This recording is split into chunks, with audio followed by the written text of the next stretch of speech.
Rangers fans, welcome to Liberty Blue, the essential New York Rangers podcast. I'm Andrew Chonley, alongside Nick Zararis. I'm back at the usual spot, at the usual outpost. Also, for those that are wondering where the Twitter feed is, well, the Lord General Mastermind over there has made it premium only, and we are not going to pay him any money. So if the website starts working, maybe we could have a conversation. maybe. But the website barely works, so that's the thing. Like, it's one thing to like take the principled stance of I'm not going to give him money. It's another thing to be like, give me money for something that barely works, Yes. which is the other component of this. But we got a little bit of Rangers news. They locked up a 7th D and brought back Chad Ruhwedel, and they gave Schneider a 2-year deal. We've got that to talk about. We've got some salary stuff to talk about, and then we sit in this holding pattern where I feel like I don't know anybody who's happy. There are plenty of people who are like, Sure. I would say agnostic, where it's not the end of the world, the decisions they've made. But you went from 2 weeks ago, we're getting rid of probably the most impactfully worst player on the team who makes an outsized amount of money, to he's going to stay. And we're going to all have to pretend it didn't happen, because that's what is effectively going to happen. You know, I really doubt that based on the fact it's been absolute radio silence on that front, he's not getting bought out. I know that window is technically open because Lindgren filed for arbitration, but I am operating under the assumption he is coming back.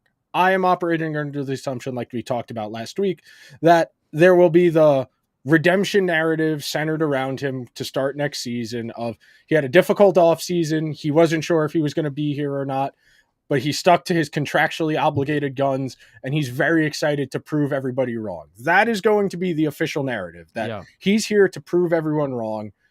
The problem we're gonna get the puff pieces from that in like the middle of October, or like during training camp of from the ashes of nobody wants me to now he's back as the leader of this team. We're gonna get stories like that. And the problem is you got to play eventually, and there's no reason. The thing is, this isn't like Lindgren, where like you could maybe convince me that a lot of the issues last year were systemic, like style based, of going from one set of responsibilities to another. Lindgren's only 26. I think there's reason to believe he's not totally washed. Trouba's only getting older and only accumulating more miles. He's gotten slower every year since he's been in New York. He's gotten worse defensively every year since he's gotten to New York. So I'm inclined to believe that physical fall off and systemic demands are why Trouba's struggling. Whereas Lindgren, I think there's a chance it's not just a physical fall off. I do think in his case, it's a little bit more of a style thing and what the team is asking him to do.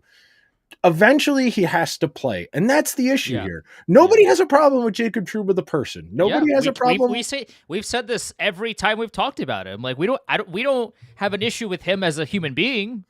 That's the thing, because that's where you get people in these arguments, because they are arguing the person, not the point, because they know they're wrong. That's the thing. The team can't come out and say, well, he sucks, but we can't get rid of him. They need to massage this situation, and everybody knows they have means of going about doing that, trying to massage, smooth out this situation, and that's what we're going to watch happen. Now, it won't happen in July. It probably won't happen the first 3 weeks of August, because the national hockey media is all on vacation, and the teams are doing all the reporting at this point in the summer. There will be no breaking news. Oh, Rangers are getting close to an agreement with, as you saw with the Schneider agreement, which for some reason came on a Saturday afternoon, which I don't know what Schneider's agent is doing work on a Saturday afternoon in July. Or the Rangers for that matter. Maybe it's a Rangers thing, not a Schneider thing. So let's start there. We'll start with Schneider because this is the most news thing, and we actually have something to talk about. This is a very straightforward, simple card. All that's on here is time on ice, points, and block shots. The argument for believing Schneider still has more to give is that he played with about as awful a partner as you possibly could his first 2 seasons in the NHL. This is last year and the year before, and doesn't include his first season. But he's got a lot of games played. He's still very young. To have over 200 games played as a 23-year-old, as a defenseman, that's something that makes you, perk your eye up. And some of that is the fact that, the Rangers gave him a lot more opportunity than they've given other young defensemen at various points in their cycle, or young forwards for that matter. The Rangers had real stock invested in this guy. They traded up to get him because the conjecture was the Devils were going to take him at 20. So they leapfrogged him. They went up to 19. We all know the video of JD fist pumping how excited they were they got him. I still don't know what Braden Schneider is. That's fine. He's only 23 years old. I wrote about him in season, and the argument has always been the skating and the skating ability alone got him in the door. He's not a bad skater. He's not a great skater, but he's a good skater for his size. The issue is the puck skills, whether it's moving the puck, recovering the puck, playing the puck.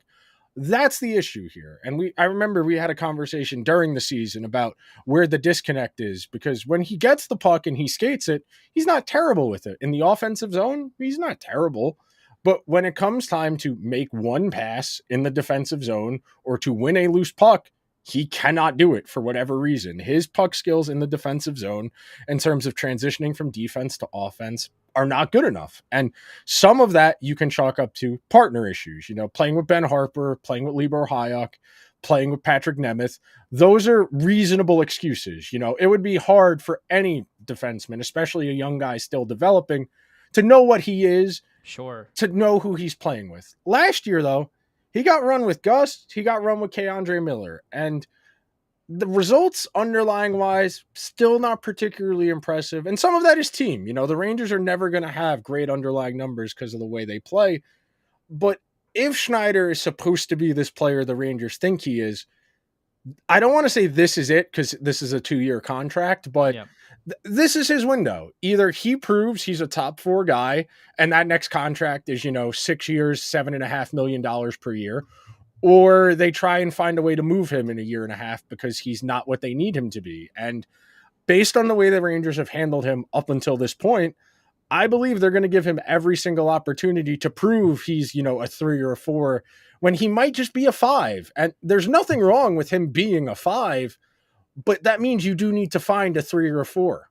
Well, the problem all comes back to number 8, where if he was truly the team's third or fourth best defenseman, or maybe even the second, if you want to push Lindgren down, if he was truly the top defenseman the Rangers thought they were getting from Winnipeg, this wouldn't be a conversation point, because then Schneider would have moved down to the bottom pair. It would be Jones and Schneider now this season, and they could have at it.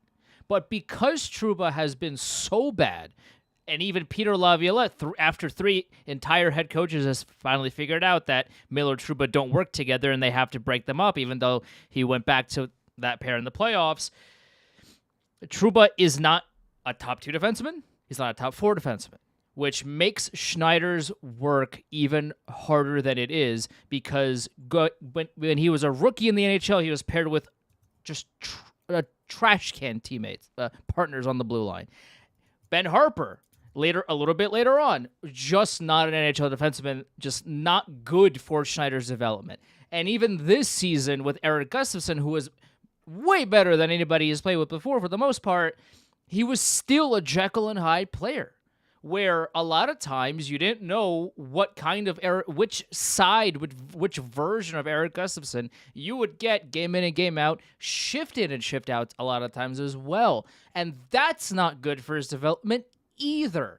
So a lot of this comes down to the Rangers not being able to figure out a partner for Schneider that will actually help him in his development, for one. And two, this comes down to they're paying their captain a lot of money to play hockey badly, and that is really hurting ultimately Schneider's development.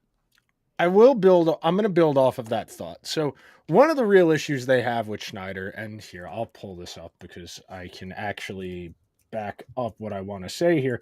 One of the things with Schneider, you were talking about it right there, that based on the partners he's played with, you got to taper your expectations to some degree. Like we were saying, it would have been hard for anybody to be successful with Patrick Nemeth, to be successful with Ben Harper.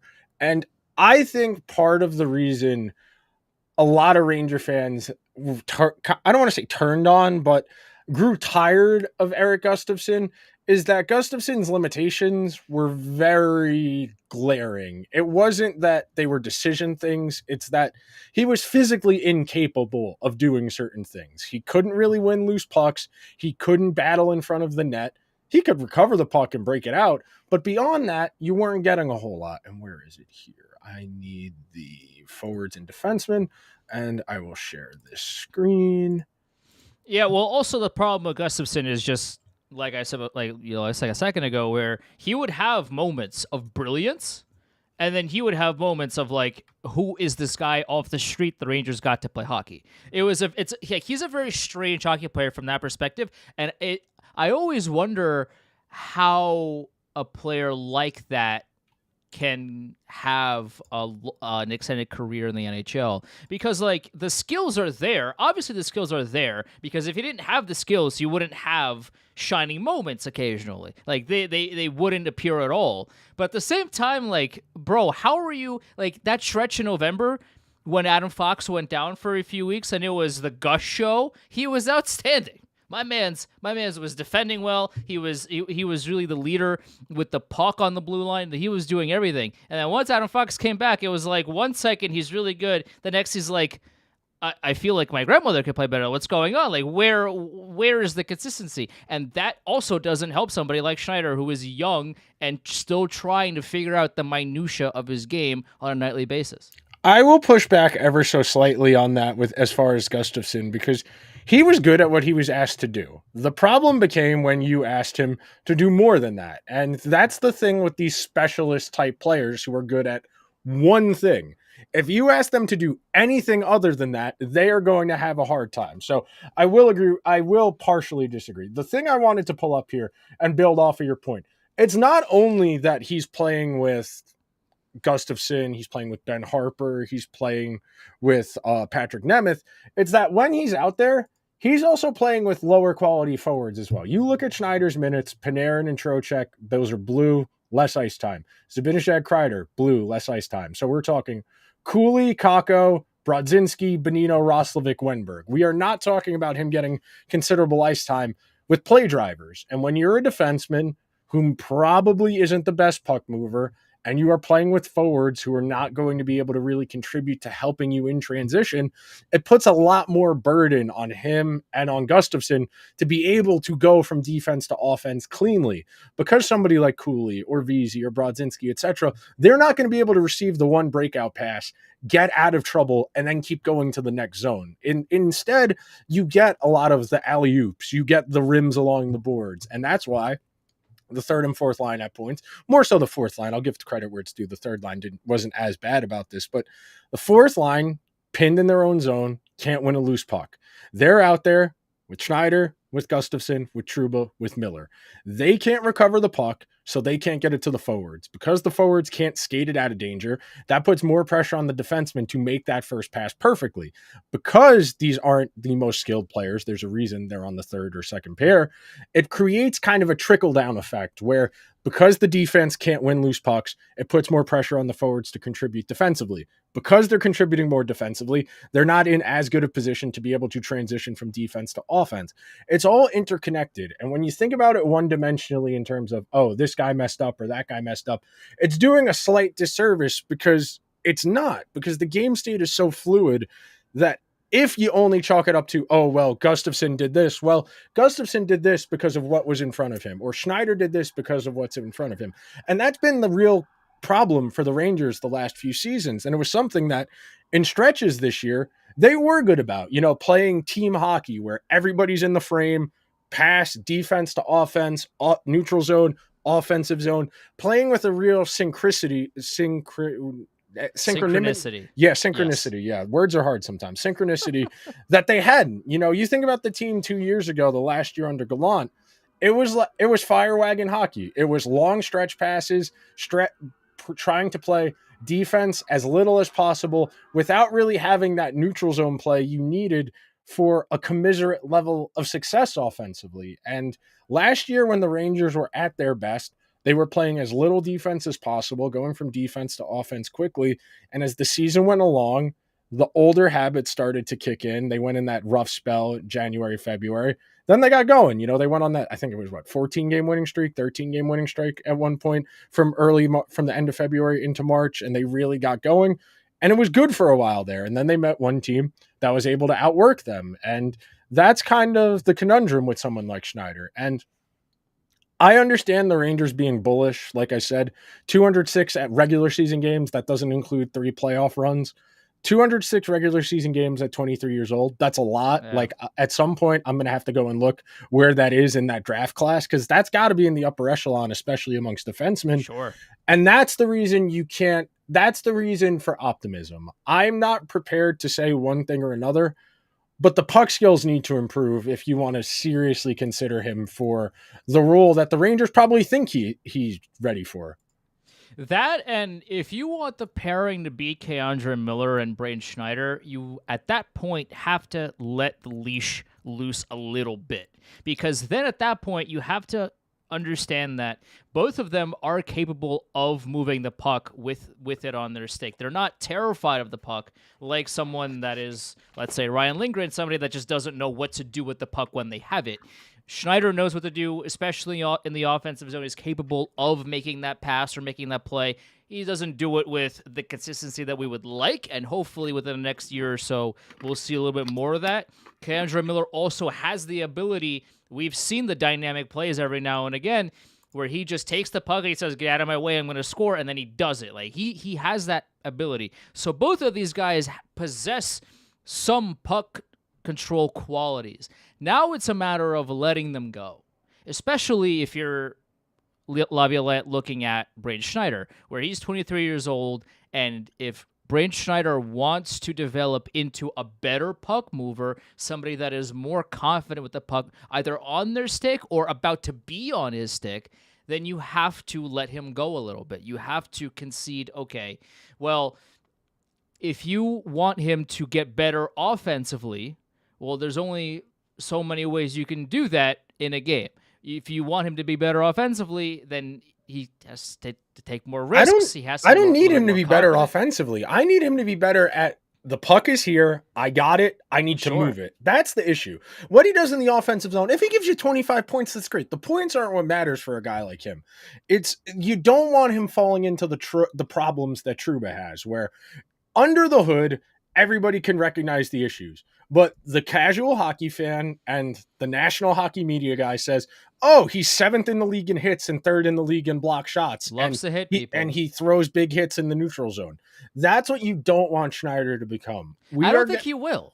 Oh, the Rangers were doing the baby Trouba thing 13 months into his NHL career. I mean, but the thing about doing that kind of stuff is that's all great and good, but he hasn't replicated that style, which is good for Schneider, because he's still mobile. That's the thing. But but for Schneider, that's the best possible outcome, is that you don't replicate this "I'm going to stand still and just chicken wing somebody because they're trying to skate by me" mentality. Like he could still move his feet and he's doing a better job. Therefore, the Rangers could call him Baby Trouba, but he doesn't play that way, at least not right now. No, his mobility is better, and that kind of protects him to some degree. He's also pretty good in the neutral zone as far as not getting skated around, whereas Trouba is one of the highest rates of being skated around in the entire league. So this brings us to a natural inflection point. They still got to take care of Lindgren, who, based on how long that contract is going to determine just how much it is. There's a world where it's 2 by 3.5, 2 by 4, and it walks him to UFA. There's a world where it's 6 or 7 and it's 4.5, 5. And the Rangers are paying a premium for what they think they can do with the guy as opposed to where he's probably actually trending. And the main reason I want to talk about this today is this. This is where we're at. This was the Rangers cap deployment allocation, whatever you want to call it, this past season, the year that just finished. You look at this chart. Panarin is 13.8, Kreider 7%, Trouba's 9.5%, Fox is 11%, Zibanejad's 10%. Miller is going to at least double his money. I would not be surprised if he goes from 3.8 to 7. Yeah. Now, you also have the consideration the cap's going to go from 83, which is what this is, to 88, and then probably to 92. The next slide, where we talk about the salaries for Shesterkin, Miller, Lafreniere, it's based on $92 million. So when you talk about percent of cap, that's how you want to frame it, because the cap in theory is going to keep going up every single year. But looking at this pie chart, you get a clear picture where the Rangers have a majority of their money spent. It is in a handful of guys. It is in Trouba, Panarin, Kreider, Zibanejad, and Fox. Trocheck doesn't make a ton of money, but he makes a decent amount of money. And then Shesterkin. Shesterkin is obviously the big fish here, and that's why I'm going to go over to the next one. Where is it? Here we go. Okay. These are the three keys here to understanding where we are. This past season, Shesterkin was worth 6.8% of $83.5 million. This is based on $92 million, like I just said. If it's 11.5, that's 12.5 of the cap. If it's 12, 13. If it's 12.5, which I think is the absolute max he could get, it's 13.6. You're paying one guy almost 14% of the cap. That's going to change some things for you. You're going to have to make a lobotomizing decision somewhere on your roster. And if you pick Shesterkin, that's going to cost you somewhere else. Where? It depends. You know, this could be a very different situation 6 months from now. If they win the Stanley Cup, it doesn't matter. They can figure. It does not matter. They'll give Shesterkin the golden parachute. Give him the key to the city. Exactly. It doesn't matter. Give him the whole cap. At that point, it doesn't matter. But the one thing that I want to talk about in relation to Ryan Lindgren is I would be okay with giving him a longer contract. I mean, as long as it's not like 7 or 8 years or whatever. But on the stipulation that the Rangers move him down in the lineup. I think if he was if he played on the second pairing, or I mean even on the third pairing, he'd be much more consistent than at least what we've seen from last year. Or last year he just, I mean, I get it, he was hurt a lot of the times and he just was struggling, but I feel like he'd be just much better suited for a not top 2 style of hockey. This has been a Rangers issue for a while, though. They have consistently miscast guys. That's you would think eventually, right? When you repeat the same class because you keep failing it, eventually you think, oh, maybe I should learn the material so I cannot fail the class. But to this point, they haven't opened the textbook, and that continues to worry me. I agree with you, but I will say, based on everything we know about the Rangers organization, I am not inclined to believe that's going to happen, because in an ideal world, we would have gotten the Rob Luker experiment by now. We would have gotten Fox and Miller and Lindgren and Trouba, and we would have gotten a more accurate understanding of what Lindgren's ceiling is and what Miller's ceiling is, because ultimately, the reason you draft a guy like Miller, who doesn't have a lot of experience or production, is the traits. You drafted him because he's big and he's really fast. There's a reason on the thumbnail for this episode, I have an arrow up to Jay Bouwmeester. That's the high-end outcome of what K'Andre Miller could be. But he is not consistent enough defensively, and his offensive instincts aren't polished enough to be there yet. All of the tools are there. It ultimately comes down to environment and being able to capitalize on them. And as far as Lindgren, I don't think he's a building block piece. I think he is a supporting cast piece. I agree. And that's also been an issue for the Rangers at various points over the last 15 years or so, is that they view guys as invaluable for things that can't be quantified. And that's where we get into, I don't want to call it the crisis of expertise, but we get into this just trust me, bro mentality where somebody cannot articulate to me why the Rangers need Ryan Lindgren. They say he's gutsy, he's a warrior, he's got the skill set of a guy you need that time. What does he do hockey-wise that you are going to value that is going to help? And it comes down to a gatekeeping mindset of, well, you don't know what you're talking about. We've been doing it this way forever. And because of that, you have to trust us. But you look at the way Lindgren played, say, 2 years ago versus last year, and you see noticeable problems. You see a decline. You see maybe this guy is not cut out for where, the league is going and where our team is going. Yeah. Because it's one thing to say, oh, we brought in a new system, he's going to learn it. If he doesn't have the skill set to play in that system, he's still not going to be effective, which I think is what this year will prove. It will be the buy or sell on Lindgren based on the vision. And I'm not here to say Laviolette's going to be the coach indefinitely, but he's going to at least be the coach the next 2 years. And based on that, you're probably going to have to make a decision on, well, does Lindgren fit what we want to do? And we can frame, do these guys fit what we want to do around these three? So we talked about this 2 weeks ago, and I'll repeat it now. If you don't want to pay Shesterkin top of the market, that's okay. But you are going to have to fundamentally reimagine this entire hockey team. Yeah. And it is a lot easier to move the other pieces around to accommodate him versus changing the entire team. It's not that I think you give him whatever he wants. It's that the Rangers don't really have a choice because they have made this entire team around him. The Rangers' whole roster depends on them having an elite goaltender. Yes. That is the core DNA of the team, and it has been that way since Lundqvist took over in 2005. That has been the number one at the top of the list, the number one answer on the board in the Family Feud top 100 answers. Have an elite goalie, and then everything else is secondary. If Shesterkin comes to you and says, "Hey, I want $15 million," which he's not going to do, but let's just say for this argument that he will, and you have to then either move on from him or do whatever, and he's not on the team anymore. Okay, well then the core number one answer of your team's construction is no longer in existence unless you find some magic beanstalk trade to make it happen, but then we're just getting into NHL 24 be a GM territories of silliness here. So the Rangers for the past 20 years have staked their entire roster on, okay, we have the best goalie in the league, we're going to fill out from that and see where it goes.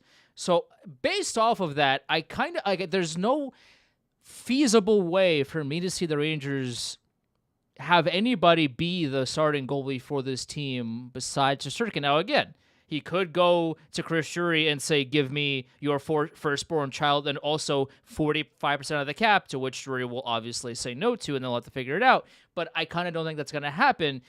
So by all accounts, Shesterkin is going to be a Ranger for a long time. Obviously, it's a matter of how much he's going to get, on the dotted line. But if for some reason he says, I want $13 million, and Drury says, wait a minute, hold on now, and even if he does sign Shesterkin to that massive deal, well, you're going to have to cut somewhere. You're going to have to trim down the edges at some point because you can't sign everybody to these big deals, and that could be an issue.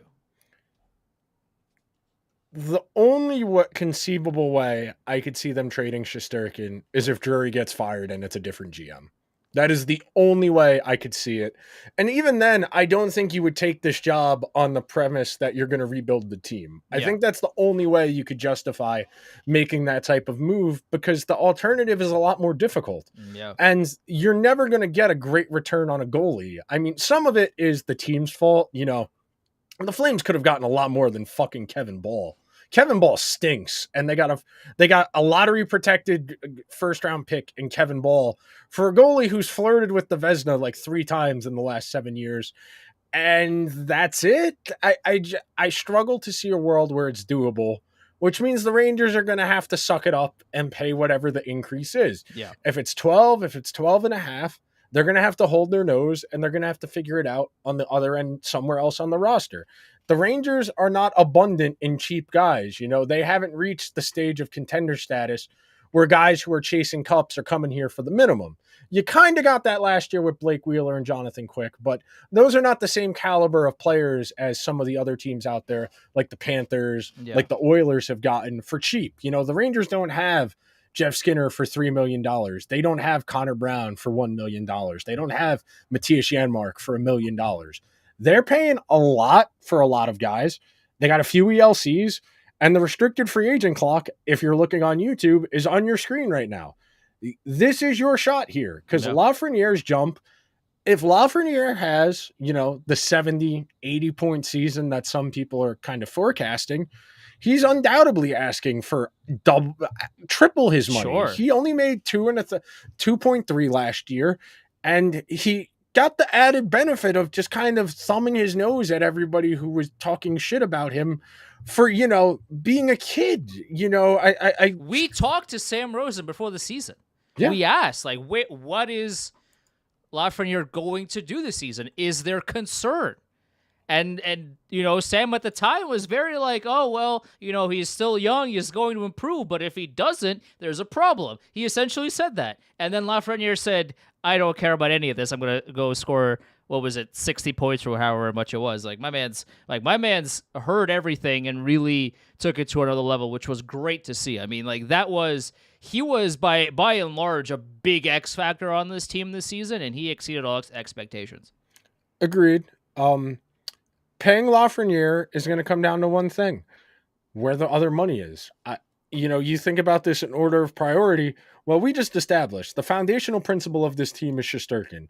If Shesterkin's doubling his money, which he's going to, he made 5.6 last year. If you double that, you get 11.2. He's getting at least that. He's getting at least double what he got on his last deal. He's going to get 7 or 8 years. It's going to look gaudy. It is going to be the highest cap hit of any goalie in the league. And you're going to have to suck it up, because if you want the Rangers to be a good hockey team, you need the best player on the team. It's that simple. If you got a solution, by all means, but that's the way we're operating. Then you go down the list. Well, we need Lafreniere because he's a position of need. The Rangers are not abundant in young wingers because Kreider, Panarin, both in their 30s. Kreider, 3 more years. Panarin, 2 more years.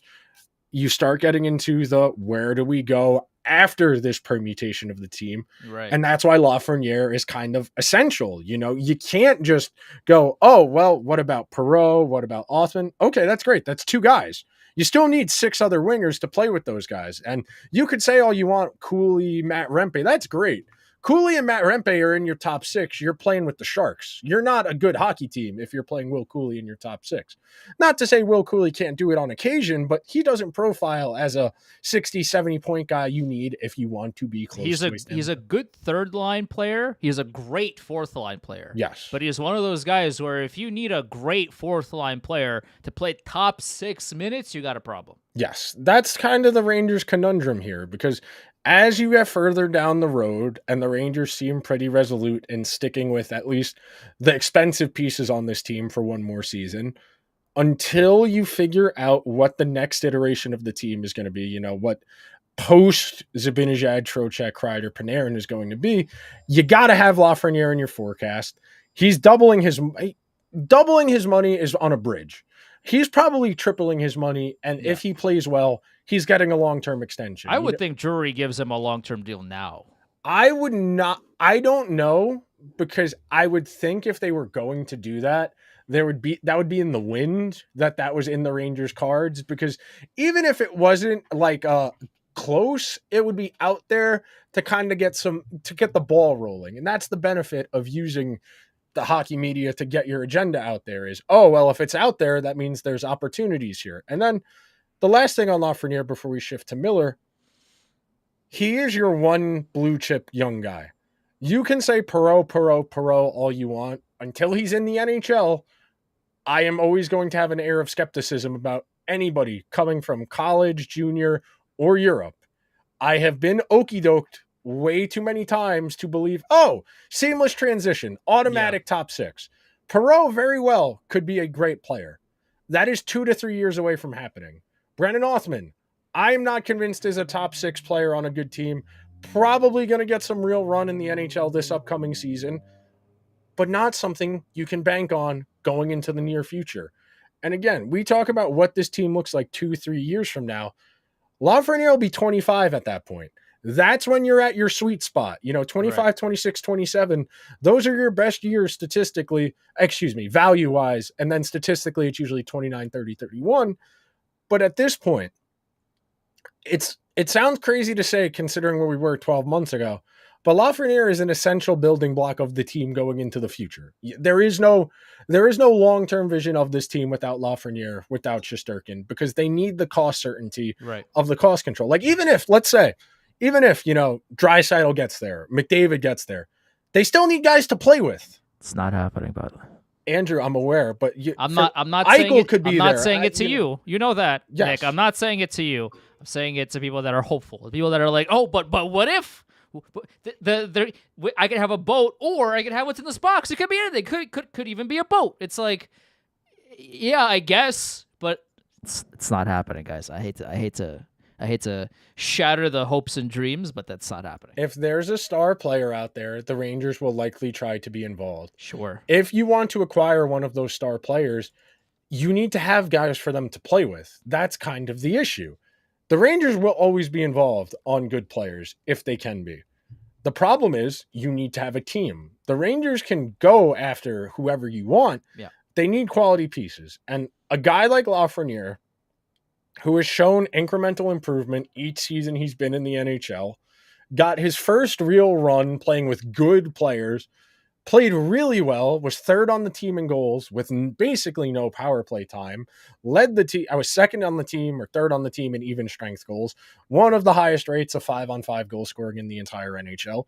All of the indicators of an improving player, and he's young, and you have the cost certainty. That's the benefit of getting a guy like him, getting a guy like Miller on that long-term extension off of the first RFA deal. Because you're buying their best years. Even if you give Lafreniere 8 right now, he's going to be 32 by the end of that contract, and he's not done at 32. That's the positive end of that.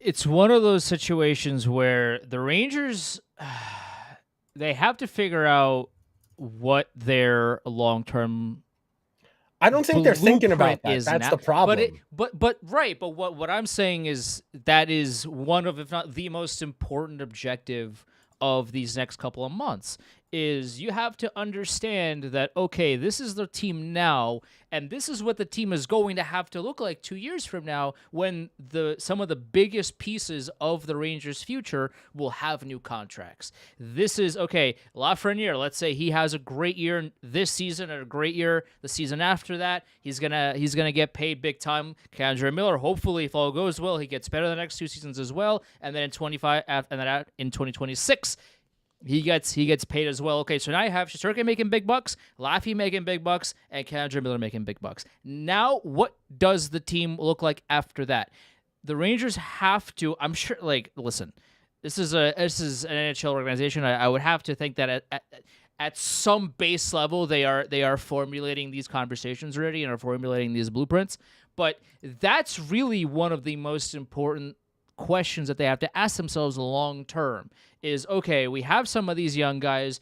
Othman could be something. Perreault could be something. I know they re-signed Matthew Robertson to a 1-year contract. He could be something. Now, will he? I have no idea. But could and will are not the same question, are not the same words here, right? We know Lafreniere, based off of last year, is probably more than likely that's at least how he's going to play for the vast majority of his career. We know K'Andre Miller, while he does have his faults from time to time, is an up-and-coming young good player in the National Hockey League and is going to be that way for a long time. Shesterkin already has a Vezina, and he might win another 1 or 2 in his career. We know he's one of the best, if not the best goalie in the entire planet. We know these things. These are quantifiable players that we know what their value is moving forward. With prospects, like you said, it's always, he could be.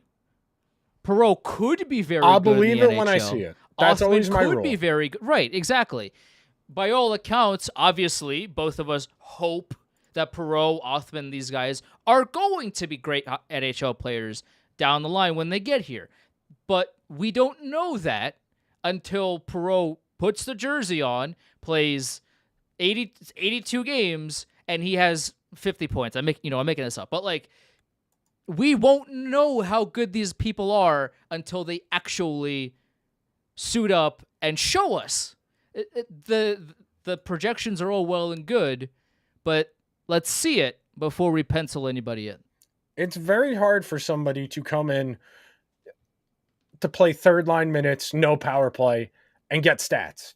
That's been the issue with Lafreniere till last year, with Hedl, right, with Kakko. Everybody wants the counting stats. If you have really good underlying 5-on-5 numbers and you are in the high 30s or low 40s for your points and you're getting, 110 of power play a night like Lafreniere, like Hedl, like Kakko, You're a good hockey player. You're not going to get the counting stats without power play one time. It is that simple. You can be a really, really quality hockey player that records 44, 45 points, 55% on the expected, 55% on the high dangers. And people will still complain about you because you don't have the counting stats, because they don't understand how much that power play time matters. I said before, the reason people get to their peak counting stats at 28, 29, 30, 31, that's when they're on the first line, they're getting max power play time, and they're on their big deal where the team is going to do everything in their power to give them as much ice time as possible to maximize their value. And then the last player, K'Andre Miller, who we're still in the process. He's got, where is it? 7th most, 3, 4, 5, 6, 7. He's got the 8th most games of anybody in his draft class, the 3rd most of any defenseman. The only defensemen ahead of him are Dobson and Dahlin, who I think we can say safely are better than him at this moment. Sure. But as far as Miller's ceiling, you think it's the Jay Bouwmeester archetype. It's big. It's being able to skate. It is a matter of merging those two. Right now, there is still very clearly a mental block about him internally using his size. Okay, well, how do we get around that? How do we maximize that? If he's averse to throwing the big hit, his positioning needs to be elite.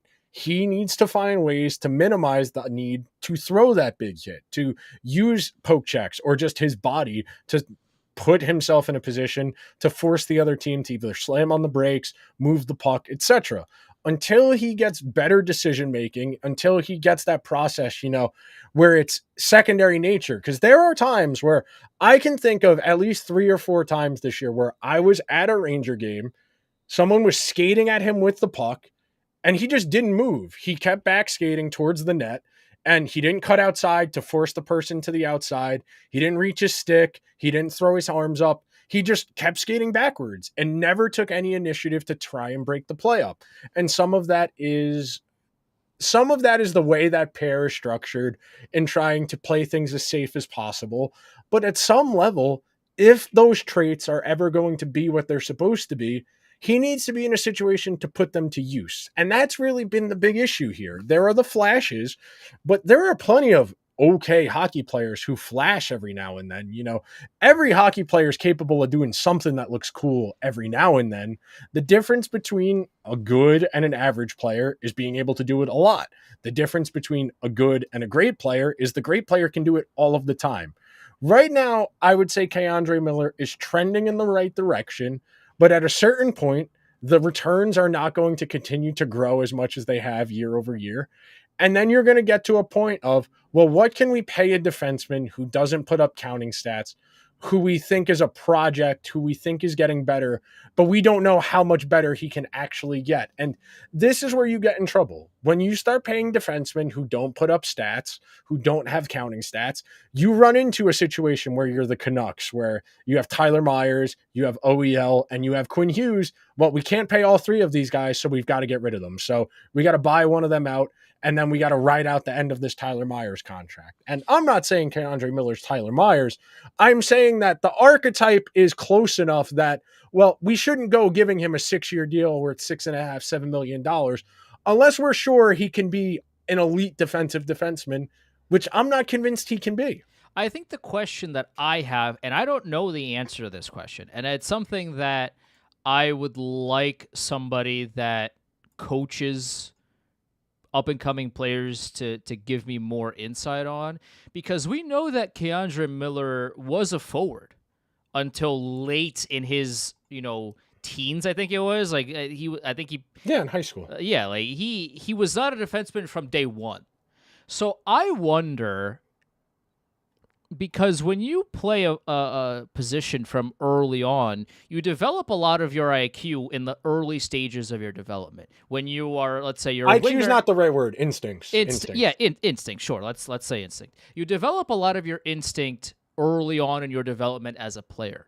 My question is, because he became a defenseman late, so his instincts as a defenseman, therefore, are coming in late, is there a point to where K'Andre Miller's defensive instincts will not go past a certain threshold? Yeah, that's the real question. And I say that because, listen, I got into chess recently, and I'm watching a Grandmaster Hikaru Nakamura, one of the greatest, if not the one of, if not number 2 best chess player in the world. And he was streaming the other day, and he said, along the lines of, if you start playing chess late, no matter how much time you give to the game, you are never going to be better than a certain point. You just won't. No matter, because you didn't start early, you can make it a full-time job. You can put in 50, 60 hours or more into chess, and you just won't be as good as someone that started earlier than you, giving the same amount of time. Yep. And that's my genuine question when it comes to K'Andre Miller is, yeah, he's a defenseman and he's being he's getting better at it, but is there a cap to his defensive instincts because he started being a defenseman very late, by all accounts, into his development? That's a very fair question, and it's the undercurrent of every, reductionist person on the internet saying, well, why don't they try him at forward? Well, they've spent 4 years trying to make him a defenseman. So that's why they're not going to try and change him into being a forward, because he's got a unique skill set to be that big and to be able to skate that well. You figure it out. I have always advocated, and I wish the Rangers would do it more, draft for traits. Draft for size, draft for speed. Those are things you can build off of. You can mold, you can shape. I don't care about safe. If you're picking in the draft, get a guy you think can make a real impact. I don't need a third line wing who puts up 33 points a season. I don't. That's not why we pick at 18th in the first round of the draft. Now, those guys eventually have value, but if the Rangers are going to realize their window here, they need to their defense needs to be significantly better. Your home run pick can't be a third line winger. Yes, exactly. And I'm not, Miller was 21st overall, 22nd overall, something like that. They took him with one of the picks. The only redeeming thing from the Ryan McDonough, JT Miller trade is they got K'Andre Miller with the pick. One of the worst trades in Rangers history. My God. It's really up there in all consideration. There's some research to be done, but the Rangers need their defense to be significantly better. It's that simple. The Rangers' hold up against Florida was their defense was not good enough. I know people will say they didn't score enough. They didn't score enough because they were playing defense for 35 minutes a game. They were playing defense for 40 minutes a game. If this defense is going to realize its potential, like we've been talking about for the last 10 to 15 minutes, it has to be Miller. I don't think there's a dramatic jump in Lindgren's bag or in Schneider's bag. I really do think Miller is the Rangers' most essential piece as far as realizing the team's potential, because defensemen play so much of the game. Miller plays more at even strength than Adam Fox. Okay, so he plays more than our best defenseman, and we've been doing this for 2 years, and it's based on the idea that we think he's going to get somewhere. At a certain point, he's gonna plateau. I'm not saying that's going to be, this upcoming season, but that's got to be in the back of your mind, because that next contract is due at the end of next season. And because the Rangers, I don't want to say they've kicked the can down the road, because they've made very aggressive roster decisions, and it's why they've been so short-term with all of the restricted free agents other than Adam Fox. They've had to keep their money free as possible because they've wanted to do things like Trocheck or adding money in, having money to go in season with, to go get Roslovic, Wenberg, or Kane and Tarasenko, etc. There is no more flexibility. This is it. They're going to go into this season with $3-ish million, depending on what Lindgren gets, if they bring in anybody as a 13th or a 14th forward on a PTO, whatever. $3 to $3.5 million this season. That'll accrue space till the deadline, or if they trade for in-season, whatever, but 3.5.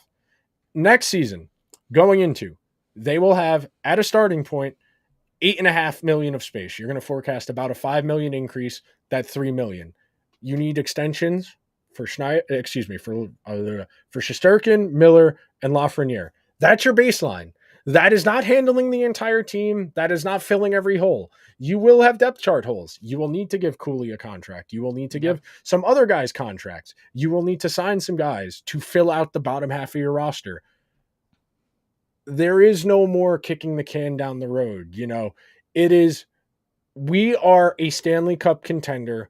We're doing everything we can to maintain this. And the Rangers are not in a position like Edmonton, where they can just lobotomize parts off and say, we'll figure it out. We have McDavid and Draisaitl. The Rangers, as good as Shesterkin is, as good as Adam Fox are, those two are not as play driving and as foundational to controlling a game as McDavid and Draisaitl are. And because of that, the Rangers need to be more conscious of filling out the rest of their roster. They can't do what Edmonton's doing, where their entire bottom six is like $3 million for Henrique, and then everybody else is like the veteran minimum to $1.5 million. The Rangers are not in a position where they can do that. Ultimately, as much as Shesterkin would like sometimes to do this, he can't skate out. He can't score them too. He can't score, and also he can't skate out, deke 4 guys, and is also the goalie and score. McDavid can do that. And that's another fundamental difference between the Oilers and the Rangers is, both teams have generational players, but the Rangers don't have a generational player. I mean, I think Shesterkin is one. I mean, he's the best goalie on the planet, and therefore... there have been goalies as good. Vasilevsky is in that boat. Vasilevsky's got more track record, I would say. But okay, even if you don't even with that, let's just for argument's sake say that, sure. But even then, the Rangers don't have a forward that they can say, okay, well the fourth line can be 35-year-olds who are trying their hand in the Stanley Cup because we have the best forward on the planet that can just score at will. The Rangers don't have that. Yes. So they fundamentally cannot build the same way that Edmonton can. That's kind of the issue here, man. The Rangers are built very, very similarly to Edmonton, other than the fact they have a good goalie. Yep. But you build it out more than that. Edmonton got that close, and it took 7 games, and it took one of the most miraculous comebacks of all time to get to that position. I really don't know what to make of where the Rangers are going, and that is why this season feels so ominous on the horizon. That because there is so much up in the air, the stakes were already high to begin with, but the clock's ticking on the general manager, the restricted free agents we just talked about. Panarin's 2 years away. Kreider's 3 years away. Zibanejad and Trocheck are there indefinitely, but the clock is ticking, and you probably got one more shot at this. Yep. And even then, you're going to go into next season probably the 3rd or 4th best team in the East. You don't have to be the best team in the regular season, but you do need the capability of eventually being the best team. And repeatedly, some of the pieces the Rangers are going to depend on have come up short in those moments, and it is why there is this air of dread, even though, as we've talked about, the roster right now is better than it was on opening night last year. Yeah. There is no Nick Bonino. That is a good thing. The Rangers do not have 2 or 3 absolute black holes in their top 12 forwards. The defense is going to be the big issue. If the Rangers' defense is better, the Rangers will have probably a worse win-loss record, but the play will look better, and you will feel better about the team going into the playoffs. That was the question in every single one of their playoff series, except Washington. They could have beat Washington with anyone playing defense, but against Carolina, against Florida, it was, is the defense going to be able to get the puck out quick enough? And against Carolina, they did for a while, and then it got bad really fast. Yeah. Against Florida, it was, we're going to hold on to our butts best we can, and we're going to create goals off the rush, and we're going to hang around by dragging these games out, and Shesterkin's the best goalie in the world. Eventually, someone other than the goalie needs to make a play. And until then, the Rangers are where they are. Well, that's the thing is, ultimately, and we talked about this before on episodes where the Rangers can win 5 less games in the regular season. That's fine. As long as the play fundamentally is more sound and more repeatable, that's okay. Yeah. Because, again, the Rangers had a lot of puck luck. They've won a lot of one-goal games. They've won a lot of close, tight-knit, back and forth kind of affairs that went the Rangers' way. Surely that same luck isn't going to replicate. So, by extension, when you have the best record you've ever had in your 98-year, storied franchise, you're bound to not repeat the same level of excellence in the regular season. And that is okay, as long as the play is better on the ice. If you lose 3 games because a puck that was shot at from the blue line hits off of 8 legs and goes in the net, and you lose a couple of games because of that, okay. But if you play the rest of the game more fundamentally sound and more this is gonna sound like more playoff ready, I guess, in a way, then that's okay. That's fine. All the Rangers have to do is play better over the course of 82 games, and it sounds silly when I say that because they won 55 games and they were the President's Trophy winners and all that, but a lot of their play was not repeatable. I want to see repeatable hockey being played at a high level such that when you get to the playoffs, it is you teams have to worry about, even at 5-on-5, except it's not the other way around like the Rangers played against teams like Florida, where a lot of it was, all right, just everybody hold on, we're going to do our best, and then we're going to, the puck's over there, we got to, like, as soon as the Rangers stop doing that, and they get other teams coming into the playoff series with that kind of attitude against the Rangers, that's when we'll see that barrier being broken. Until that point happens, we might be talking about the same exact thing a year from now. And unfortunately, because of the way sports are, that's probably what's going to happen, because it's really hard to win the Stanley Cup, even if you are a really good team, unfortunately. So that'll do it for this week's edition of the Liberty Blue Pod. Hopefully 45 minutes of salary cap discourse hasn't melted you to sleep yet, but if you could be so kind, please, please, please, especially now that we can't stream on Twitter because we're not giving the bad man money, subscribe to the show wherever you get your podcasts. If you're on Apple or Spotify, take an extra second. Please leave the show a 5-star review. If you're watching over on YouTube, hit the subscribe button, hit the alarm bell, get a notification whenever new content goes out. Hit 600 subscribers today, up 200 something since the start of the playoffs. Thank you. Got you guys covered. Andrew and I will talk to you guys soon.